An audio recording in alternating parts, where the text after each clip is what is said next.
1,00,000 మంది శివభక్తులతో కలిసి మహారుద్రాక్ష పూజలో పాల్గొనండి. వెంటనే కాల్ చేసి మీ పేరును నమోదు చేసుకోండి. నమస్తే, welcome back to Suman TV. Present మనతో పాటు ఉన్నారు అనలిస్ట్ మందర కృష్ణారెడ్డి గారు. నమస్తే సార్. నమస్తే అమ్మా.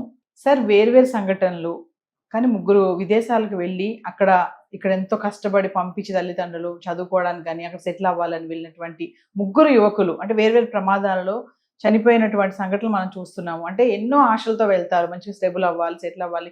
పేరెంట్స్ ఎంత కష్టపడి పంపించారో అక్కడ తీసినటువంటి అప్పులు కానీ ఐఎంఐస్ లోన్స్ కానీ ఇవన్నీ తీర్చాలని అనుకుంటారు. కానీ అనుకోని సంఘటనలో ఒక అబ్బాయి పైలట్ ప్రమాదంలో, ఒక అతను హోటల్ మేనేజ్మెంట్ చేస్తూ పడిపోవడము, ఇంకొక అబ్బాయి ఏమో డ్యూటీ చేసుకుని తిరిగి వస్తుంటే వరదలో చిక్కుకుని. ఒకసారి మాట్లాడుకుంటే సార్, అంటే ప్రమాదాలు జరుగుతున్నా కూడా చాలా మంది ఏంటంటే ఇక్కడ మనకి అవకాశాలు ఉన్నా కూడా ఎక్కడికో వెళ్ళి మనం కష్టపడి అక్కడ చదువుకొని ఉద్యోగం చేయాలి, మంచి లగ్జరీ లైఫ్ ఉండాలని అనుకుంటా ఉంటారు. కొన్ని సంఘటనల ప్రమాదాలు జరిగినప్పుడు మరి ఈరోజు తల్లిదండ్రుల రోదన మామూలుగా లేదు. ఒకసారి మాట్లాడుకుంటే ఇవాళ ఇతర దేశాలకు వెళ్ళి విద్య నేర్చుకోవడం కానీ, ఒక ట్రైనింగ్ చేసి రావడం కానీ, అక్కడ కొంతకాలం ఇంటర్న్షిప్ లాంటివి చేయడం కానీ, ఇలాంటివి ఎక్కువ ప్రాముఖ్యత ఇస్తున్నారు. కారణం ఏంటంటే ఫారిన్ రిటర్న్ అనే ఒక పదం ఉద్యోగాలు దొరకడంలో ఉపయోగపడుతుందని, ప్రమోషన్స్ దొరకడంలో ఉపయోగపడుతుందని, లేక బ్యాంకు లోన్స్ లాంటి వాటిలో అప్లై చేసుకొని తన కాళ్ళ మీద తను నిలబడడానికి ఏదైనా స్టార్టప్ కంపెనీలు ఓపెన్ చేసినా కూడా అది ఒక ఎక్స్ట్రా క్వాలిఫికేషన్ కింద ఉపయోగపడుతుంది అనే ఉద్దేశంలో చాలామంది ఉన్నారు. దీనివల్ల ఏమవుతుందంటే అప్పో చేసి తల్లిదండ్రులు ఒప్పించి, అంటే విదేశాలు చూడాలన్నటువంటి ఒక కాంక్ష దాంట్లో తీరిపోతుంది. కొంతకాలం ఆ జీవితం అట్టా కూడా ఉంటుందో గడిపి వచ్చేసినట్టయితే దాని మీద ఉండే మోజు తీరిపోతుంది అనే ఉద్దేశం కావచ్చు. ఒకవేళ అక్కడే మంచి ఆపర్చునిటీస్ ఏమైనా దొరికితే అక్కడే సెటిల్ అయిపోవాలనే ఉద్దేశం కావచ్చు.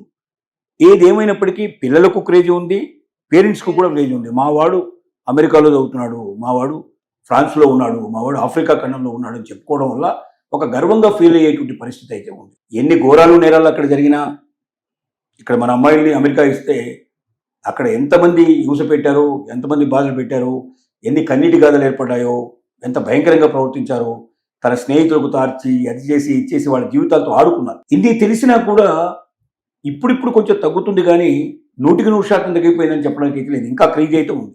విదేశీ సంబంధాలంటే పడిచచ్చేటువంటి పరిస్థితి ఇంకా కొంతమందిలో ఉన్నది. ఇందులో ఏం జరుగుతుందంటే విదేశాలకు వెళ్ళిన వాళ్ళు ఇక్కడ మన పక్కన ఉంటేనేమో ప్రమాదం వచ్చినా, ప్రాబ్లం వచ్చినా, లేకపోతే అతను తోడుగా ఎవరైనా మనం ఉండడానికన్నా అవకాశం ఉండి కంటికి రెప్పలా కాపాడుకునే అవకాశాలు ఉంటాయి. అదే మనకు సంబంధం లేని ఏదో ఒక దేశానికి వెళ్ళి ఒంటరిగా అక్కడ జీవించుకుంటూ అక్కడ ఉండేటువంటి ఆహార పదార్థాలు మనకు తగినటువంటి ఉండవు, మనం అక్కడ మళ్ళీ మనం ఇక్కడ నుంచి అన్ని తీసుకెళ్ళడానికి అవకాశాలు ఉండవు, రకరకాల భోజనం దగ్గర నుంచి మొదలు పెడితే ప్రతి విషయంలో కూడా డెఫినెట్గా కాంప్రమైజ్ కావాల్సిన పరిస్థితులు ఉంటాయి. ఇలాంటి స్థితిలో ముగ్గురు యువకులు మరణం అనేది తెలుగువాడు చాలా బాధాకరమైన విషయంగా కనబడుతుంది. నెంబర్ 1 మనం తీసుకుంటే అతను పైలట్గా శిక్షణకు వెళ్ళాడు. సుమంత్ అనే వ్యక్తి హన్మకొండకు సంబంధించిన వ్యక్తి. అతను ఆఫ్రికా ఖండం లోపల పైలట్ ట్రైనింగ్ కోసం వెళ్ళాడు. ట్రైనింగ్ పూర్తి చేసుకొని వచ్చేటువంటి ఆలోచనలో ఉన్న సందర్భంగా ఇంకా 2 నెలల్లో పూర్తయిపోయి వెనక్కి వచ్చేసేసి ఇండియా లోపల సెటిల్ అవ్వడం, లేకపోతే ఏదైనా ఒక పైలట్గా తన జీవితం ప్రారంభించడం. పైలట్ మంచి హై రేంజ్లో ఉండే శాలరీస్ ఉంటాయి, లక్షల మీద శాలరీస్ ఉండే అవకాశాలు ఉంటాయి. సమాజం లోపల కూడా మంచి అమ్మాయి దొరికే అవకాశం ఉంటుంది. ఇవన్నీ ఆశలన్నీ కూడా నెరవేరడానికి దగ్గరగా వచ్చింది. 2 మాసాల్లో నేను ఇంటికి వెళ్ళిపోతానన్న ఆలోచనలో ఉన్న సందర్భంలో సడన్గా అదే ట్రైనింగ్లోనే అతను ప్రాణాలు కోల్పోవడం జరిగింది. రెండో వ్యక్తి స్పెయిన్ లోపల హోటల్ మేనేజ్మెంట్ కోర్స్ చేస్తున్నాడు. అతను కూడా అక్కడ బిల్డింగ్ మీదకి వెళ్ళి కోర్సు పూర్తయిపోయే సందర్భంగానే బిల్డింగ్ మీదకి వెళ్ళి అక్కడ నుంచి అతను కింద పడటం జరిగింది. అతను మరణించడం జరిగింది. అనుమానాస్పదంగా మరణించాడు. ఇక అనుమానాస్పదమైన అంత ఈజీగా అదన్నీ ఇక్కడ ఉన్నంత ఇప్పుడు ఇక్కడైతే మనం ఏదో ఇన్ఫ్లుయెన్స్ ఉపయోగించో ఏదో పోలీస్ డిపార్ట్మెంట్ పట్టుకునో అది ఏం జరిగిందో మనం తెలుసుకునే అవకాశం ఉంటుంది. అసలు అక్కడ తెలుగు అసోసియేషన్ ఎవరన్నా అక్కడ ఉన్న ఇన్ఫ్లుయెన్స్ ఎవరైనా ఉపయోగించి కొంత ప్రయత్నం చేయడం తప్ప అక్కడ గవర్నమెంట్ ఏం చెప్తే అదే కరెక్ట్. గవర్నమెంట్ వాళ్ళకి అనుగుణంగా వాళ్ళ పౌరులకు సంబంధించిన బిల్డింగ్ అనుకోండి, మళ్ళీ అనవసరంగా వెళ్ళిన ప్రాబ్లం ఎందుకు తీసుకురావాలనుకుంటే కేసు అక్కడితో క్లోజ్ చేసేస్తారు. ఖచ్చితంగా 100% అది నిజాయితీగా నీతిగా జరుగుతుంది, మనకు న్యాయం జరుగుతుంది ఖచ్చితంగా నమ్మగలిగే పరిస్థితి అయితే కావు. ఏదేమైనప్పటికీ అతను హోటల్ మేనేజ్మెంట్ సంబంధించిన వ్యక్తి మరణించడం జరిగింది. మూడో వ్యక్తి ఆంధ్రకు సంబంధించిన వ్యక్తి, సాఫ్ట్వేర్ ఎంప్లాయ్. అతను అమెరికా లోపల సాఫ్ట్వేర్ ఎంప్లాయీగా పనిచేస్తూ ఉన్నాడు. చాలా కాలం క్రితం వెళ్ళాడు అతను అక్కడ. కానీ అనుకున్న వరదలు విపరీతంగా ఇప్పుడు ఎల్నినో వల్ల ఏం జరిగిందంటే ఒకవైపున కొన్ని దేశాల్లోనేమో విపరీతమైనటువంటి వర్షాలు పడటం, తర్వాత కారు చిచ్చు రగిలిపోయి అడవులు తగలబట్టడం, ఇలాంటి భయానకమైన పరిస్థితులు ఏర్పడుతున్నాయి. యూరోప్లో తీసుకుంటే మీరు ఇవాళ ఇంతకాలం ఎప్పుడు లేనట్టుగా 45 నుంచి 50 డిగ్రీల మధ్య లోపల అక్కడ వేడి ఉంది.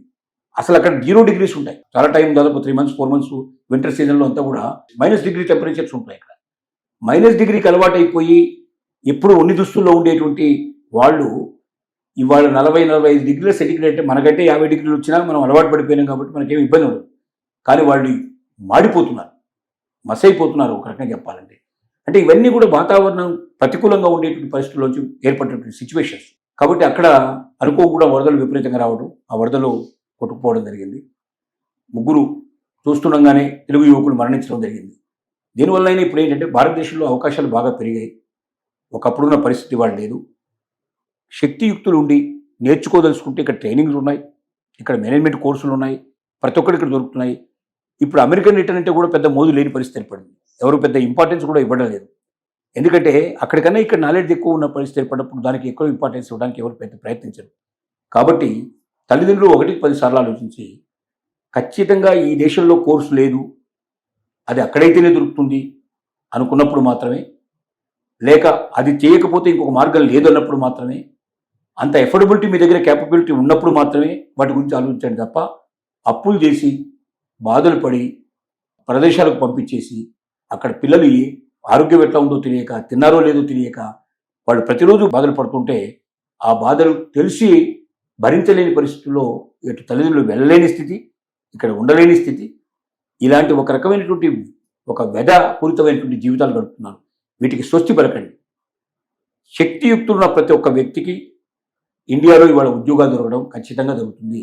లేదంటే స్టార్టప్ కంపెనీ ఏది పెట్టుకున్నా ఆ స్టార్టప్ కంపెనీకి ఇవాళ మీకు రియల్ టైం గవర్నెన్స్ అని ఆంధ్రప్రదేశ్ లోపల స్టార్ట్ చేశారు. అబ్దుల్ కలాం సంబంధించినటువంటి టాటా ఇన్నోవేషన్ సంబంధించి పెట్టారు. ఈ టాటా ఇన్నోవేషన్లో ఎవరైనా సరే మీ దగ్గర ఐడియా ఉంటే మీరు ఐడియా ఇవ్వండి. మీకు ఎంత డబ్బు కావాలన్నా గవర్నమెంట్ ఇస్తుంది.